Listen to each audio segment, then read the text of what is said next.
सज्जनों, आज हम मनुस्मृति के 9वें अध्याय के एक श्लोक पर विचार करेंगे, जहाँ पर आज लोग कहते हैं, आर्य समाजी विद्वान ये कहते हैं कि वर्ण परिवर्तन हो सकता है और वेशभूषा परिवर्तन हो सकता है, व्यवसाय बदला जा सकता है।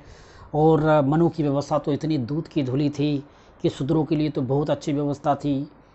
तो सज्जनों, 9वें अध्याय का 224वां श्लोक ये कहता है कि अगर शूद्र अपना व्यवसाय बदलता है, अपनी वेशभूषा बदलता है, अपना रहन सहन खान पान बदलता है, तो राजा का कर्तव्य है कि उसके हाथ पैर कटवा दे, उसके नाक कान कटवा दे, उसको जेल में डाल दे, उसको कारावास में डाल दे।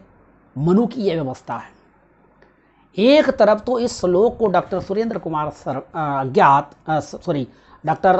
कुमार जो झज्जर वाले हैं या मनुस्मृति के जो भाष्यकार हैं, वो कहते हैं कि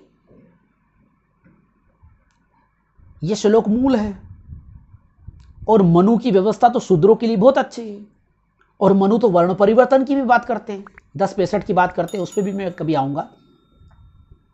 वास्तव में क्या है कि मनु ऐसा कहीं भी नहीं कहते हैं कि वर्ण परिवर्तन हो सकता है। आर्य समाजी लोग शब्दों के साथ खिलवाड़ करके, दुष्कर्म करके और उसकी लीपापोती करके और इसको प्रक्षिप्त घोषित करना और उसको मूल बताना और आगे पीछे के श्लोकों को प्रक्षिप्त घोषित करके संदर्भ प्रसंग को काट करके इस तरीके से पेश करते हैं कि लोगों को पता चले कि नहीं, वो मनु की व्यवस्था तो बहुत अच्छी थी, दूध की धुली थी। तो सज्जनों, क्या लिखा है? मनु की व्यवस्था क्या कहती है? ओबीसी के लोगों के लिए, शूद्र शब्द ओबीसी के लिए आया है यहाँ पर। द्यूतम समाह्वय्यं चैव यः कुर्यात् कार्ये तवा तान शर्वान घाति यद्राजा शूद्रांश द्विजलिंगिनः। क्या कहते हैं मनु? कि राजा जो मनुष्य जुआ और समाहव्य, यानी जुए का एक प्रकार होता है, स्वयं खेले और दूसरों को खिलाए, उन सब को, और द्विजलिंगिनः शूद्रान। अब यहां पे ध्यान देना, संस्कृत में क्या लिखा है?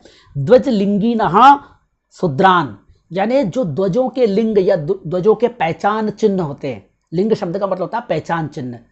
तो जो पहचान चिन्ह है, यानी शूद्र अगर ब्राह्मण क्षत्रिय वैश्य की तरह कपड़े पहने, उनकी तरह खान पान करे, उनकी तरह नाम रखे, उनकी तरह व्यवसाय करे, तो राजा क्या करे? उसके हाथ पैर कटवा दे। लेकिन यहां पर इस श्लोक का अर्थ बदलने के लिए क्या किया डॉक्टर सुरेंद्र कुमार ने? उन्होंने किया कि द्विजलिंगिनः शूद्रान का मतलब कर दिया कि कपट पूर्वक ध्वजों के वेश धारण करने वाले, जबकि यहां श्लोक में कपट शब्द आया ही नहीं है। कपट पूर्वक वेश धारण करने वाला संस्कृत में कोई शब्द ही नहीं है, केवल यह है द्विजलिंगिनः शूद्रान, यानी जो ध्वज शूद्रों के, जो शूद्र ध्वजों के पहचान चिन्ह, यानी ध्वजों की तरह रहन सहन खान पान वेशभूषा आचार विचार या व्यवसाय परिवर्तन करता है। आगे क्या लिखा है? ध्वजों के वेश में रहने वाला और उनका वेश धारण कर उनकी जीविका करने वाले शूद्रों को शारीरिक दंड, अभी ब्रैकेट में लिखा है ताड़ना, कारावास, अंग छेदन। अंग छेदन का मतलब उसके हाथ पैर काट दो, उसके नाक काट दो, उसके कान काट दो आदि दें, यानी उसको शारीरिक दंड देना है, उसमें ताड़ना करना है। अब जैसे बहुत सारे लोग कहते हैं ताड़न शब्द का मतलब ये नहीं होता, यहाँ पे ताड़न का मतलब होता है कारावास करना, अंग छेदन करना, ये शारीरिक दंड देना। सज्जनों, ओबीसी का आदमी अगर आत्मोन्नति चाहता है या शूद्र समाज का व्यक्ति आत्मोन्नति चाहता है, अच्छे कपड़े पहनना चाहता है, अच्छा खाना खाना चाहता है, अच्छा मकान बनाना चाहता है, शिक्षा प्राप्त करना चाहता है, अपने व्यवसाय बदलना चाहता है, तो मनु कहते हैं कि राजा का कर्तव्य कि ऐसे शूद्र को पकड़ करके कारावास में डाल दो, उसकी अच्छी बेहतरीन कुटाई करो और उसके हाथ पैर काट दो, उसकी नाक काट दो, उसके कान काट दो। ये मनु का विधान है, ये हमारा धर्म है, ये हमारी संस्कृति है। हजारों सालों से हमने इस देश के 90% 85% लोगों को जानवर की तरह ट्रीटमेंट किया, उनको शूद्र बना के रखा, उनको धन धरती राजपाट मान सम्मान से वंचित किया। आज भी उनके संवैधानिक अधिकार जो थोड़े बहुत मिले हुए उनको छीनते हैं। हजारों सालों से असमानता का व्यवहार किया, आज समानता की बात करते हैं। हजारों सालों से उनको हमने अयोग्य बना के रखा, अनपढ़ बना के रखा, जाहिल बना के रखा, और आज कहते हैं कि ओबीसी के लोग जाहिल है, अयोग्य है। इनको शासन प्रशासन में नहीं लिया जाना चाहिए। आज भी अगर इनको थोड़े बहुत संवैधानिक अधिकार देने की बात करते हैं तो हम सुप्रीम कोर्ट में जाते हैं, हाई कोर्ट में जाते हैं कि इनको 27% भी नहीं मिलना चाहिए, यानी इनका 52% हक है और हम वो 52% तो दे ही नहीं रहे, 27 दे रहे हैं। उसमें कई राज्यों में 27 में 14 दे रहे हैं और उसमें भी हम कह रहे हैं सुप्रीम कोर्ट में जाकर के, हाई कोर्ट में जाकर के कि ये मत दो। ये कहां जाएंगे हमारे ओबीसी के भाई? क्या ये इस देश के नागरिक नहीं है? ये हमारे हिंदू समाज का अंग नहीं है? अगर 52% लोग बेरोजगार रहेंगे, 52% लोग अगर शासन प्रशासन में नहीं आएंगे, राजनीति में नहीं आएंगे, 52% लोगों की उन्नति नहीं होगी तो ये देश और ये समाज आगे कैसे बढ़ेगा? जो आज हिंदू एकता की बात करते हैं, हिंदू समाज के उत्थान की बात करते हैं, दिन रात ओबीसी के मोहल्लों में जाकर के कहते हैं कि मुसलमान खा जाएंगे, ईसाई खा जाएंगे, पाकिस्तान खा जाएगा, चीन खा जाएगा। आज हमारे देश के 52% लोगों के हक अधिकार हम ही खा रहे हैं। संविधान का विरोध कौन कर रहे हैं? ओबीसी के आरक्षण का विरोध कौन कर रहा है? सुप्रीम कोर्ट में कौन जा रहा है? हम ही लोग जा रहे हैं ना। आज निजीकरण के माध्यम से सन 1991 में सबसे पहले ओबीसी के लोगों को आरक्षण या वर्गीय प्रतिनिधित्व मिला। इसके बाद 1992 से हमने निजीकरण के माध्यम से सारी नौकरियां छीनने का प्लान कर लिया। सारे शासन प्रशासन को हमने सारी सरकारी विभाग उपक्रम है उनको बेच दिया और बेचने में लगे हुए हैं। और फिर हम कहते हैं कि हिंदू भाई, फिर हम कहते हैं कि हिंदू राष्ट्र मजबूत होगा। ऐसे हिंदू राष्ट्र मजबूत होगा, ऐसे हिंदू एकता होगी जब 52% लोगों को कुछ देना नहीं चाहते। SC/ST के 22% लोगों यानी करीब 85% लोगों को हम कुछ देना नहीं चाहते, इसके बावजूद हम कहते हैं कि हिंदू एकता होना चाहिए, भाईचारा होना चाहिए। ऐसे हिंदू एकता और भाईचारा होगी?